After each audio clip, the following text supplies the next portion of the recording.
Hello friends, आप लोगों का बहुत बहुत स्वागत है हमारे यूट्यूब चैनल माय ट्रेंडिंग में। आज का हमारा वीडियो है कि हम आरआरबी यानी कि रेलवे रिक्रूटमेंट बोर्ड के एनटीपीसी के जो फॉर्म आए हुए हैं उसके लिए हम ऑनलाइन आवेदन कैसे करें। अगर आप भी आरआरबी एनटीपीसी के लिए ऑनलाइन आवेदन करना चाहते हैं तो आपको यहाँ पर rrbapply.gov.in की वेबसाइट पे आना होगा। इस वेबसाइट का लिंक वीडियो के डिस्क्रिप्शन में आपको मिल जाएगा। यहाँ पर आएंगे तो आपको यहाँ पे लेटेस्ट अपडेट में 14 सितंबर को ये अपडेट आया था CEN 05/2024 for non technical popular categories NTPC graduate post. आपको इसके ऊपर क्लिक करना है। इसके ऊपर आप क्लिक करेंगे तो इसका जो भी डिटेल नोटिफिकेशन है, नोटिस है, वो आपको यहाँ पर मिल जाएगा। आप एक बार इसको अच्छी तरह से पढ़ लीजिएगा जिससे कि इस पोस्ट के बारे में, इस ऑनलाइन फॉर्म के बारे में आपको सारी डिटेल यहाँ पर मिल जाएगी। ऑनलाइन फॉर्म 14 सितंबर को स्टार्ट हो गए हैं। 13 अक्टूबर इसकी लास्ट डेट है। साथ ही इसके रिगार्डिंग बाकी सारी डिटेल है वो इसमें आपको मिल जाएगी। इसका एज का क्राइटेरिया क्या है वो भी मिल जाएगा। बाकी सारी इसमें एजुकेशनल डिटेल क्या है वो सारी आपको इसमें मिल जाएगी। तो एक बार आप अच्छी तरह से इस नोटिस को पढ़ लीजिएगा। नोटिस को अच्छी तरह से पढ़ने के बाद में आपको यहाँ पर अप्लाई में दो ऑप्शन मिलेंगे, क्रिएट इन अकाउंट और ऑलरेडी हैव इन अकाउंट। अगर आपके पास में ऑलरेडी अकाउंट है तो ऑलरेडी हैव इन अकाउंट पे क्लिक करके लॉग इन कर दीजिए। अदरवाइज क्रिएट इन अकाउंट पे क्लिक कीजिए। आपको अपना यहाँ पर अकाउंट क्रिएट करना होगा। अगर आपने इन वैकेंसी के लिए ऑलरेडी रजिस्ट्रेशन किया हुआ है तो आपको वापस रजिस्ट्रेशन करने की जरूरत नहीं है। हम ओके पे क्लिक करते हैं। यहाँ पर अकाउंट को क्रिएट करने के लिए कंट्री ऑफ नेशनलिटी, तो आपकी जो भी नेशनलिटी है आपको उसको सिलेक्ट करना है। देन आप नीचे की तरफ आएंगे तो यहाँ पर पर्सनल इन्फॉर्मेशन, आपको अपना पूरा नाम एंटर करना है। जो भी आपके 10 की मार्कशीट सर्टिफिकेट में नाम है एज इट इज बिल्कुल सेम आपको यहाँ पे नाम एंटर करना है। उसको वापस रीटाइप करना है। अगर आपने कभी भी नाम को चेंज किया है तो येस पे क्लिक कीजिए, अदरवाइज आपको नो पे क्लिक करना है। देन नेक्स्ट आपको यहाँ पर अपनी डेट ऑफ बर्थ को एंटर करना है। डेट ऑफ बर्थ जो भी आपके 10 की मार्कशीट सर्टिफिकेट में है वही एंटर करना है। वापस रीटाइप करना है। आपको अपने जेंडर को यहाँ से सिलेक्ट करना है। वापस जेंडर को यहाँ से रीटाइप करके सिलेक्ट करना है। अपने फादर का नाम एंटर करना है जो कि 10 की मार्कशीट के अकॉर्डिंग होना चाहिए। साथ ही वापस उसको रीटाइप करना है। इसी तरह अपने मदर का नाम एंटर करना है। मदर के नेम को रिटाइप करना है। सारी डिटेल एंटर करने के बाद यहाँ पर है आधार वेरिफिकेशन। तो यहाँ पर please enter your Aadhaar card number. आपको अपने आधार कार्ड नंबर को एंटर करके वेरिफिकेशन करना है। आधार नंबर एंटर करने के बाद में आपको करना है वेरीफाई यूजिंग आधार। आपको इसके ऊपर क्लिक करना है। अगर आपके आधार कार्ड में और आपका जो भी मैट्रिकुलेशन का सर्टिफिकेट मार्कशीट है उसमें आपका नाम, डेट ऑफ बर्थ, जेंडर बिल्कुल सेम है तो आपको यहाँ पे चेकबॉक्स पे क्लिक करना है। अगर अलग अलग है तो जो भी नाम है आधार कार्ड में वो एंटर कर लीजिए, डेट ऑफ बर्थ में एंटर कर लीजिए, जेंडर को सिलेक्ट कर दीजिए। हमारा यहाँ पर सेम है तो हम यहाँ पे चेकबॉक्स पे क्लिक करते हैं। देन यहाँ से हमने किया चेकबॉक्स पे क्लिक, हम करते हैं वेरीफाई। तो यहाँ पर आ गया ये आधार वेरीफाई सक्सेसफुली। हमारा यहाँ पर आधार वेरीफाई हो गया है। नेक्स्ट यहाँ पर कॉन्टेक्ट डिटेल, आपको अपनी ईमेल आईडी को एंटर करना है। यहाँ पर हमने ईमेल आईडी एंटर कर दी। यहाँ पर मोबाइल नंबर एंटर करना है हमको। ईमेल आईडी हमने मोबाइल नंबर एंटर कर दिया। आपको हमको यहाँ पर ईमेल आईडी पे ओटीपी के थ्रू इसको वेरीफाई करना है। तो यहाँ पर हम जनरेट ईमेल ओटीपी पे क्लिक करते हैं। साथ ही हमको हमारे मोबाइल नंबर को भी वेरीफाई करना है तो हम जनरेट मोबाइल ओटीपी पे हम करते हैं क्लिक। हमारी ईमेल आईडी और मोबाइल नंबर पे ओटीपी आएगा, वो हमको करना है यहाँ पर एंटर। यहाँ पर हमने हमारी ईमेल आईडी पे जो भी ओटीपी आया वो हमने यहाँ पर एंटर कर दिया। मोबाइल नंबर पे आया वो हमने यहाँ पर एंटर कर दिया। नेक्स्ट हमको नीचे की तरफ आना है। यहाँ पर है क्रिएट योर पासवर्ड, तो आपको अपना पासवर्ड क्रिएट करना है। यहाँ पर अपना पासवर्ड जो भी आप बनाना चाहे उसको एंटर कर दीजिए। वापस यहाँ पे कंफर्म कर लीजिए। यहाँ पर हमने पासवर्ड 2 बार एंटर कर दिया है। देन जो कैप्चा कोड दिख रहा है वो एंटर करना है। देन आपको करना है preview and create in account. आपका यहाँ पर प्रीव्यू यहाँ पर आ जाएगा। आप एक बार इसको अच्छी तरह से चेक कर लीजिएगा। देन आपको चेकबॉक्स पे क्लिक करके क्रिएट इन अकाउंट पे क्लिक करना है। एक बार आपने यहाँ पर क्रिएट इन अकाउंट प्रोसेस को कर दिया तो उसमें जो भी आपने ईमेल एड्रेस और मोबाइल नंबर दिया है आप उसको मॉडिफाई किसी भी स्टेज पे नहीं कर सकते। तो हम करते हैं प्रोसीड। हमारा जो अकाउंट है वो यहाँ पर क्रिएट हो गया है। हमारे रजिस्टर्ड मोबाइल पर हमको एसएमएस भी मिल गया है, dear user you have created account successfully, please log in with email address और mobile number to submit your application. तो यहाँ पर हम हमारा मोबाइल नंबर, यहाँ पर ईमेल आईडी वो एंटर करेंगे, जो हमने पासवर्ड क्रिएट किया है वो एंटर करेंगे, कैप्चा देखेगा वो एंटर करके हमको करना है लॉग इन। यहाँ पर हमने हमारा mobile number, password, captcha enter कर दिया, इसको हम करते हैं लॉग इन।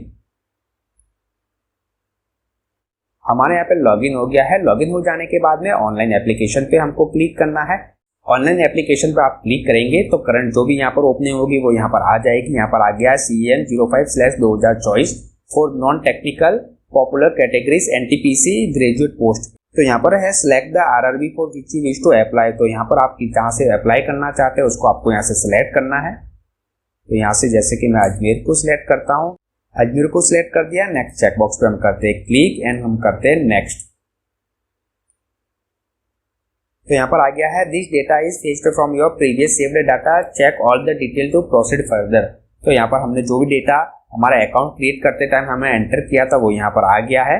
आप एक बार इसको चेक भी कर लीजिएगा। यहाँ पर है मैरिटल स्टेटस, तो आपका जो भी मैरिटल स्टेटस है वो एंटर कर दीजिए।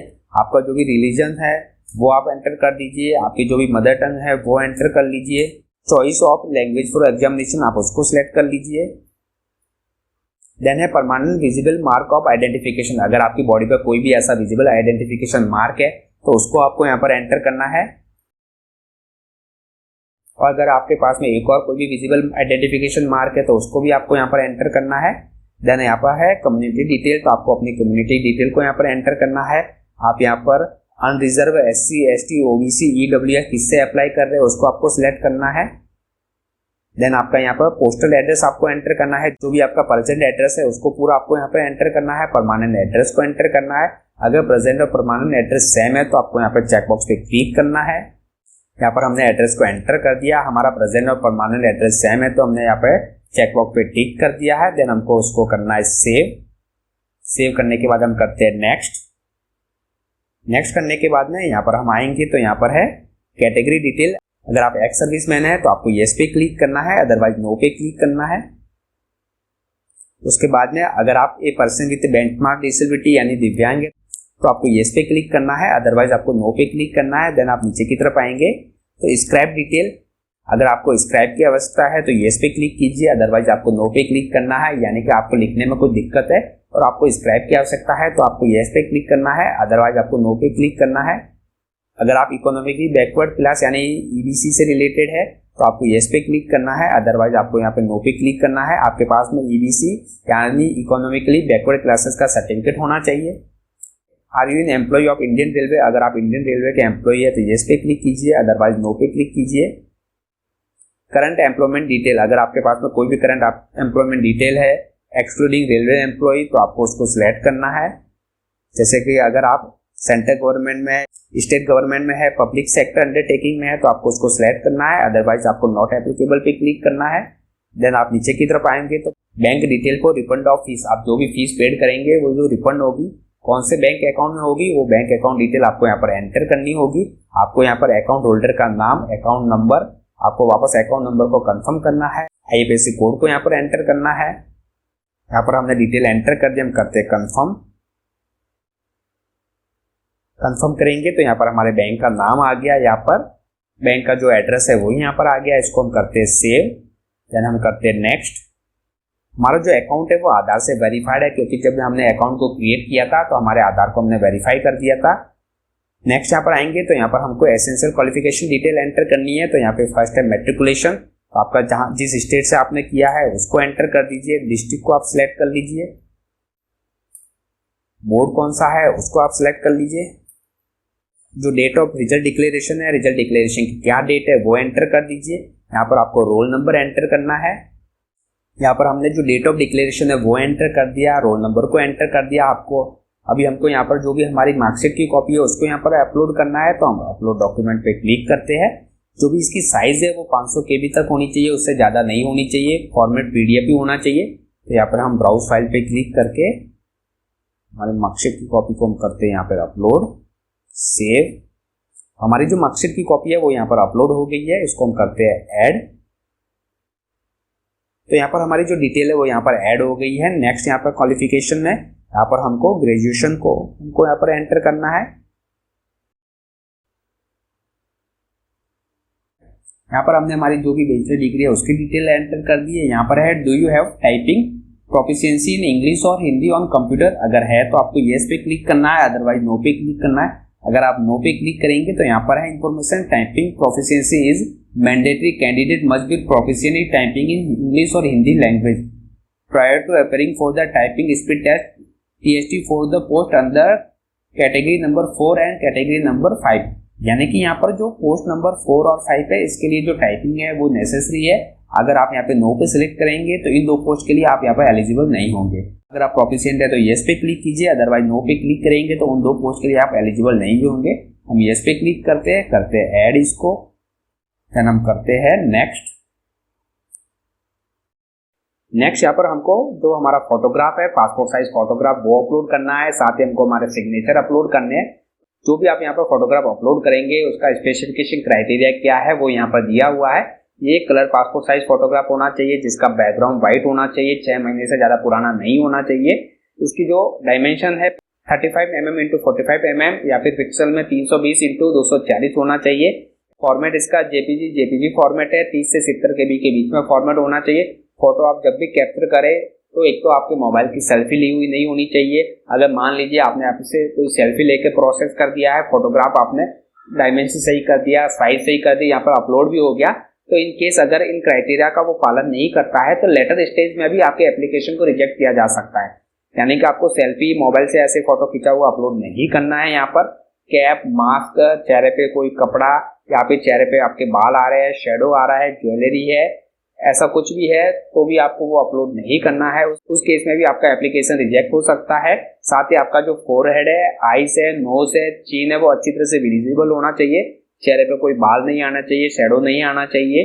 अगर आप नंबर ग्लासेस पहनते हैं तो उस केस में आपको ध्यान रखना है कि आपका जो ग्लासेस है उसका रिफ्लेक्शन नहीं आना चाहिए आंखों पे, चेहरे पे। साथ ही जो आंखें हैं फोटोग्राफ में वो अच्छी तरह से विजिबल होनी चाहिए। इस चीज का ध्यान रखना है, क्योंकि अगर इस चीज में से कोई भी एक पॉइंट भी अगर आप उसका ध्यान नहीं रखते हैं तो लेटर स्टेज में बाद में आपके फॉर्म को रिजेक्ट भी किया जा सकता है। यहाँ पर हम ब्राउज पे करते हैं क्लिक, यहाँ से हम फोटो को करते हैं सिलेक्ट, इसको ओके कर देते हैं। फोटोग्राफ को अपलोड करने के बाद में हमको सिग्नेचर अपलोड करना है। तो उसका जो स्पेसिफिकेशन है, applicant has to sign on the white paper with the black और blue ink pen within a box of size 50 mm × 20 mm।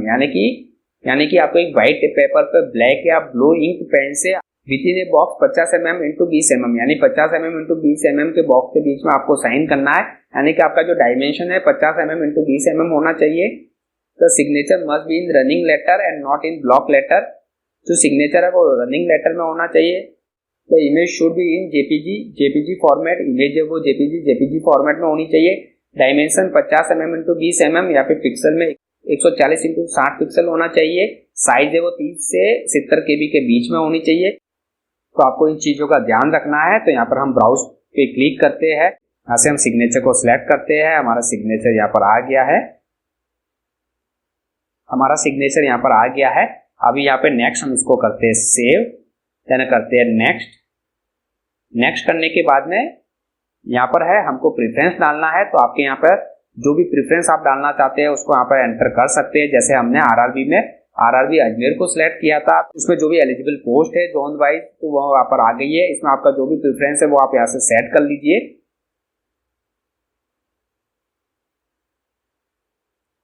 Preference को एंटर करने के बाद में आपको नीचे की तरफ आना है, चेक बॉक्स पे करना है क्लिक, अपने प्लेस को एंटर करना है,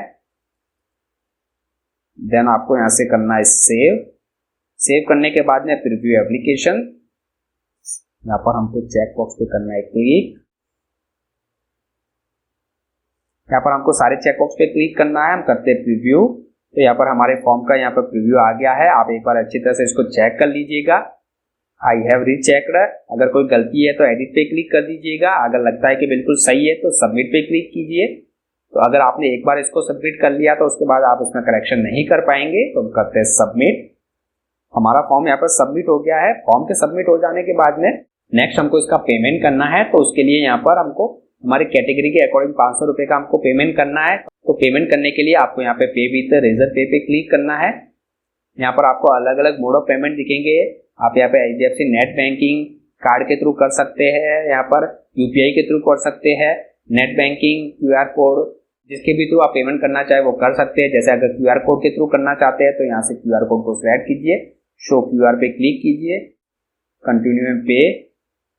तो यहाँ पर जो QR कोड है वो यहाँ पर आ जाएगा। इसको आप अपनी जो भी UPI एप्लीकेशन है उसके थ्रू स्कैन करके पेमेंट करके प्रोसेस को कंप्लीट कर सकते हैं। तो इस प्रकार अगर आप भी आरआरबी एनटीपीसी का फॉर्म फिलअप करना चाहते हैं तो उसका क्या तरीका है, उसका पूरा प्रॉपर तरीका इस वीडियो में आपको मिल जाएगा। अगर आपको वीडियो हमारा अच्छा लगा तो प्लीज हमारे चैनल को सब्सक्राइब कीजिए, वीडियो को लाइक कीजिए, कमेंट कीजिए, शेयर कीजिए। Thank you very much.